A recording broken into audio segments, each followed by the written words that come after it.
De Montevideo para toda América, TV Libre. El poder de la gente.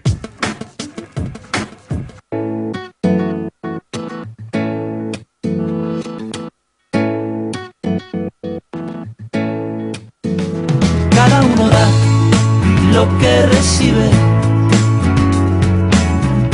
luego recibe lo que da. Nada es más simple, no hay otra norma.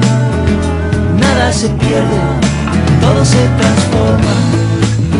Buenas tardes, bienvenidos, gracias por aceptar una vez más, otra vez la propuesta de Todo se transforma en las tardes de TV Libre. Yo quiero darle ya mismo la bienvenida a Enrique Verdes. Saben que todos los lunes seguimos adelante con este ciclo de software libre. Bienvenido, ¿cómo estás, Enrique? Gracias, ¿cómo estás, Gustavo? Muy bien. Y además, con un invitado muy especial, en el día de hoy nos acerca Enrique. Nos referimos a Fernando da Rosa, que es docente de la Universidad de la República en Ciencias de la Comunicación y ha además sido asesor y colaborador de la ministra del Interior, ¿no? En el caso de cuando se redactó, cuando se trabajó sobre... En ese momento era diputada. En ese momento bueno, bienvenido, gracias por estar con nosotros una vez más.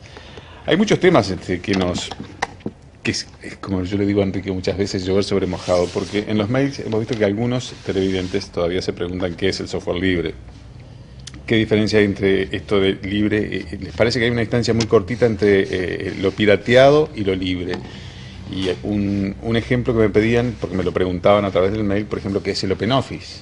Entonces, el OpenOffice es software libre y empiezo por Enrique. Es software libre, es un programa de lo que se llama ofimática, o sea, automatización de la oficina, alternativo a un software propietario que es el Microsoft Office, que hace las mismas tareas y que se distribuye libremente. O sea, los autores decidieron disponer para todo quien quiera usarlo ese software que se puede bajar, que se puede instalar en cuantas máquinas quiera. Bien. Casualmente es el que estoy usando yo acá en este momento. En este momento en tu notebook. Sí. Ya que tú planteas entendemos que a veces es difícil para la gente justamente pasar entender esa frontera, ¿no? Claro. De libre. Se entiende muchas veces en principio que libre es gratuito. Y también de que software libre que se puede bajar por internet, el tema de la piratería ronda por ahí. Para tratar de dejarlo bien claro, lo más definitivamente posible acá, la persona que hace el software es la que lo pone a disposición. Es la que decide que el software se pueda distribuir, que yo obtenga una copia y yo le pueda dar una copia a él. Me lo autoriza quien lo creó, no lo hago yo sin autorización, que sería lo que pasaría si yo tomo un programa de lo que nosotros llamamos software privativo, por ejemplo, Microsoft Office, claro, que yo lo puedo haber comprado legalmente, pero le hago una copia en el CD y se lo doy a Fernando. Ahí estamos incurriendo en lo legal. Estamos incurriendo, claro, porque yo no estoy respetando. Y además me hace un daño. Claro. Yo no estoy respetando los términos en los cuales el autor decide distribuir su software. En el caso del OpenOffice, tengo la libertad de hacerlo, por eso hablamos de software libre. Claro. Un terreno entonces cuando se deben marcar fronteras en lo que es el software libre y redactar una ley, tener en cuenta todo. Y por supuesto no pretendo de ninguna manera hacer un ataque, por ejemplo, a Microsoft, que es una empresa privada, que las empresas privadas tienen que tener recaudación, deben tener que ser empresas con fines de lucro. Y tienen software propietario, ¿no? Por ejemplo, el Windows. Ojo que tú puedes tener una empresa de software y recaudar con software libre. Claro. El software libre no quiere decir que la persona esté trabajando gratis toda su vida. Es un modelo de negocios diferente, claro, pero también es válido como modelo de negocios. Lo que tú recaudás por el software, una mínima parte es por licencias. Y la mayor parte es por servicio de mantenimiento, por capacitación, por modificaciones del software, por instalación. Todo eso se puede hacer con el software libre. Aquí hemos hablado de las ventajas del software libre, por ejemplo, porque el software propietario, como ha sucedido con algunos programas que han sido discontinuados, de no tener ese programa y yo tener mi información en ese tipo de programas o software propietario, si lo descontinúa, quedo rehén, no puedo mover mi información. Exactamente. Entonces, Una de las ventajas del software libre, sin duda alguna, es esta, ¿no? Que yo puedo modificar. Pero a la hora de marcar una ley, de redactar, está bien bueno conocer los parámetros, los derechos, las fronteras, o sea, hasta dónde puedo llegar y hasta dónde no puedo llegar, que supongo que este trabajo de elaboración de esto lleva su tiempo, ¿no? Sí, hay que caminar por caminos muy firmes, muy definidos. Y además es la resultante de una serie de posiciones, ¿no? Todo proyecto que sale no es el proyecto ideal que uno quisiera. Creo que a nadie de los que trabajó en la ley lo ha dejado totalmente conforme, sino que de las distintas posiciones logramos aunar y concretar este proyecto, que además tuvo dos versiones. Tuvo una primera versión, que era una ley de formato abierto y estándar exclusivamente, y en esta legislatura tuvo otra versión, que es una ley de software libre. Dimos un paso más adelante. Ha habido iniciativas de leyes de software libre en todo el mundo. Algunas se han concretado, en otros países se ha hecho por decreto. Por ejemplo, en Venezuela está la experiencia de Chávez, que lo hizo por decreto, sacó un decreto, en 180 días todo el país tiene que pasar a software libre, lo cual yo creo que es un error, porque es un poco extremo y no da tiempo para hacer las cosas, eso es una opinión personal, ¿no? Sí, de la una manera transición más adecuada. Y en otros países, por ejemplo en Noruega, se ha desarrollado un plan en muchas etapas y pausado para el 2009, y ya hace 2 años que están trabajando. El Estado va a relacionarse con los ciudadanos pura y exclusivamente con formatos abiertos estándar y con software libre. En algunos estados del propio Estados Unidos están exigiendo que se trabaje y se relacionen los ciudadanos con el Estado a través de formatos abiertos y estándar. El caso concreto que eligió, por ejemplo, el Estado de Massachusetts es los archivos de OpenOffice, que se llaman Open Document, que es un estándar ISO. El formato Open Document es un formato que está bien especificado en Internet. Cualquier programador puede bajar las especificaciones y desarrollar software para trabajar con ese formato. O sea que paradójicamente brinda más posibilidad de competencia. Cuando se habla de la competencia, de que el software libre cierra la competencia porque obliga al Estado a trabajar exclusivamente con un paradigma informático, nada más falso, porque justamente abre el juego y cualquier empresa puede producir software libre. O sea, si Microsoft se quiere presentar a una licitación en un estado que opte por el software libre, puede producir software libre, nadie se lo prohíbe. Está muy bien aclarar eso, porque ni es una campaña anti nada, no. Todo lo contrario, o sea, no es un ataque a las empresas, sino que tú lo estabas explicando claramente. Inclusive te digo más, Microsoft tiene registradas licencias de software libre, que no usa, pero las tiene. O sea que está en sus planes entrar en el mercado del software libre. Vamos a hacer lo siguiente, vamos a ir a una pausa y continuamos charlando. Cada uno da. Les reitero, para quienes recién puedan estar sintonizando o poniendo el canal, nos visita Fernando da Rosa, docente de la de la Universidad de la República en Ciencias de la Comunicación, y Enrique Verdes, software libre. Y estábamos a punto de entrar concretamente en algunos artículos de la ley, los más destacados, ¿no? Porque sin duda alguna otra visita se amerita que estés aquí para seguir con el tema de la ley. Ningún problema. Básicamente la ley está estructurada en 4 artículos. Uno que habla de la extensión de la ley, todos los organismos que van a estar comprendidos, que es una cuestión de fórmula. Y después lo que plantea es que toda la información que el Estado intercambia con los ciudadanos deberá distribuir toda información actualmente distribuida en formatos cerrados, también en al menos un formato abierto y estándar. Todo pedido de información deberá ser aceptado en al menos un formato abierto y estándar, sin perjuicio de que se acepte además la misma información en un formato cerrado. Se dará preferencia en ambos casos a los formatos abiertos y estándar. O sea, eso habilita una transición, porque en este momento, aunque parezca mentira, el Estado uruguayo obliga a los ciudadanos a ser usuarios de los productos de una determinada empresa, lo cual es un contrasentido, ¿no? Claro. O sea, tú te encontrás que el Estado te obliga a entregar determinado tipo de información y te dicen tal formato, y ese formato es propiedad de una empresa y se genera utilizando el software propiedad de una empresa, o sea que obliga a los ciudadanos a comprar software licenciado a una determinada empresa. Sí, cuando nos dicen, bueno, tiene que ir a la página y llenar esta planilla, y esa planilla está en un software propietario, ¿no? Sí. O te dicen tenés que subir un archivo de Excel o un archivo de Word. Claro, sí, para hacer la planilla. Entonces, eso es un artículo que busca la equidad. Claro. O sea, si alguien quiere trabajar con ese software, que lo haga. Pero si alguien optó por el software libre, también tiene derecho a relacionarse con el Estado. Con una salvedad, que cuando el Estado estimula la utilización de software libre, la gente no paga licencias. Por lo tanto, es menos software que se importa.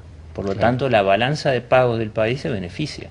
En Singapur, por ejemplo, el Estado le da descuentos tributarios a las empresas que usan Linux. Fíjate vos, porque se dieron cuenta que los beneficiaba desde el punto de vista de la balanza de pagos, importaban menos software del exterior, ¿no? Bien interesante. Después, no sé si querés... Sí, seguimos. Después en el artículo 2 se plantea que cuando se contraten licencias de software se dará preferencia a licenciamientos de software libre frente a licenciamientos que permitan solo el uso o sean privativos de alguno de los permisos del software libre. Los permisos del software libre son las famosas 4 libertades, que supongo que eso lo habrán discutido en algunos de los otros programas. En caso de que se opte por software privativo, se deberá fundamentar la razón. ¿Qué quiere decir esto? Nosotros no cerramos en el proyecto de ley la puerta a que se use software privativo, porque en algunas situaciones y en un proceso de migración puede ser necesario seguir usando software privativo. Pero si un jefe de informática de un organismo estatal opta por el software privativo, debe fundamentar la razón del por qué. Claro. ¿Por qué yo pago licencias? No existe nada de software libre que me evite el pago de licencias. Bueno, entonces sí. Si no, no. Claro. Hay que fundamentar por qué. Y además agrega, el intercambio de información realizado con el Estado a través de Internet deberá ser posible en al menos un navegador de Internet licenciado como software libre. Porque ahora también se da el caso paradójico de que muchos sitios web del Estado producen las páginas web con software privativo que tiene la trampa de que no cumple los estándares de la W3C y el ciudadano, para poder ver bien la página, tiene que usar el navegador de una única y determinada empresa. Claro. Lo cual también es una trampa. Bien. Y el último artículo, sin ser los formales, plantea: las instituciones educativas del Estado deberán formar a sus educandos en la utilización de software libre, además del software incluido en las propuestas programáticas actuales. Hoy en día el Estado forma a los jóvenes, los convierte en usuarios del software de una única y determinada empresa, lo cual también es algo absurdo. Se está dando el caso además en este momento, sí, que los organismos públicos, la administración pública a nivel educativo, está formando en el uso del software de una empresa, y los colegios privados están usando software libre para evitar el pago de licencias. Claro. Se está dando esa paradoja, ¿no? Claro. Tenemos unas imágenes que yo se las voy a pedir al señor director, que tienen que ver con una actividad desarrollada hace unos días, y bueno, digo, enrabándolo como ejemplo a lo que tú hablabas por el tema de la educación, ¿no? Sí, no, son imágenes justamente en UTU, en la UTU del Buceo, donde se realizaron las jornadas de FLISOL en Montevideo. FLISOL es un festival internacional de instalación de software libre que se desarrolla al mismo tiempo en toda América Latina. Bueno, Enrique estuvo ¿dónde fue que estuvo? En Melo. Y lo que comentaba Fernando, que nosotros en Melo estuvimos en el colegio salesiano Monseñor Lasaña, que su laboratorio de informática 100% software libre. Bien. Y era lo que nos comentaban, claro, en los colegios privados han optado por utilizar software libre. Claro. Y en la enseñanza pública, paradójicamente, ¿no? Y lo interesante de esto, sí, es que además el Estado se convierte en un entrenador de usuarios de determinados productos. Claro, sin duda, seguro. Pero además vos fíjate qué gracioso, porque cuando nosotros empezamos a trabajar con la primera versión del proyecto de ley,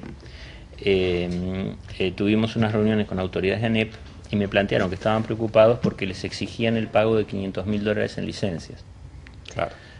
Nosotros presentamos el proyecto de ley y al mes de presentar el proyecto de ley esta empresa le donó al Estado $500.000 en licencias. O sea que si veían que aparecía el software libre, donaban para que se siguieran formando usuarios para su empresa. Claro. Y eso es muy interesante porque te muestra el efecto que produce el software libre. Aunque tú no seas usuario de software libre, el que exista el software libre te sirve, porque te protege de que las licencias sean más caras, de que los programas sean más caros. Es como un ente testigo aparte de todo, ¿no? Queda tan claro, ¿no? En la medida de que vamos aprendiendo conjuntamente con nuestros televidentes el tema del software libre, que éramos también como para que no se sientan disminuidos algunos de los televidentes que mandan sus mails, que nosotros tampoco conocíamos demasiado o muy poco sobre el software libre. Inclusive fuera de cámaras seguimos con algunas preguntas a nuestros amigos sobre otros tipos de programas, que eso es una de las cosas que vamos a seguir hablando. Por ejemplo, los que trabajamos en audio, por ejemplo, entonces hay programas de audio, porque yo uso tal o cual que son privativos, y sí, hay programas de audio y de video, tenemos todo en el software libre.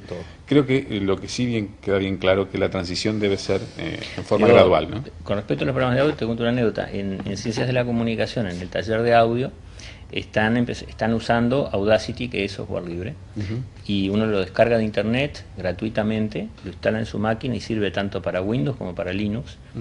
Y lo interesante del caso es que los muchachos se enseñan entre ellos a usar el programa con los docentes, pero además se pueden intercambiar las copias sin sentirse culpables por estar haciendo piratería. Claro, que eso es una cosa que se siente, ¿no? Es como una especie de espada que uno siente su puntita en la nuca siempre, ¿no? Además de todas las connotaciones de lo que hemos hablado anteriormente. ¿Algún otro aspecto de la ley que debamos resaltar en estos 3 minutos que nos quedan? Yo creo que lo importante de este proyecto es que tiende a la equidad. O sea, no es un proyecto, porque hay quienes dicen, este es un proyecto que le cierra la puerta a las industrias de software nacionales. Falso, es un proyecto que apuesta a un paradigma informático, y a ese paradigma informático pueden entrar todos a jugar. Si yo quiero producir software libre, lo puedo hacer, y cualquier empresa que esté en este momento funcionando en el país puede licenciar como software libre. Y un dato interesante se dio ahora con Venezuela.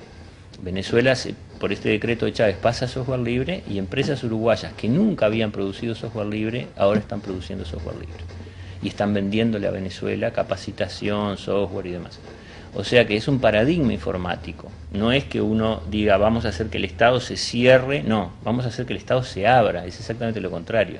Porque estás comprando el software en el exterior, viene, entra acá, se pagan las licencias y la plata se va. Y cuando a ti te dan una licencia te dan un papelito que te da permiso de usar un software. ¿Cómo lo pagás eso? Con soja, con ganado, con carne, con cosas que no son infinitamente reproducibles como la licencia. Entonces esa es otra cosa que tenemos que tener en claro. En la medida en que nosotros podamos liberarnos de eso, va a estar ganando mucho el país. Y nadie le dice a esas empresas que no sigan produciendo software privativo. Nosotros consideramos que es mejor el software libre, pero esas empresas, si lo quieren, lo pueden hacer. O sea que jugamos en las dos canchas. ¿No? Es un poco abrir el juego. Bueno, como cada uno de los encuentros, nos quedamos con ganas de seguir escuchándolos y seguir aprendiendo. Bueno, el ciclo está instaurado, así que ustedes de alguna manera lo van manejando con sus contenidos. Así que Fernando da Rosa, profesor de la Universidad Ciencias de la Comunicación, gracias, y esperamos que sea la primera de otras visitas. Bueno, Enrique es localitario. Nos estamos reencontrando. Muchas gracias, me siento en casa. Bien. Una pausa.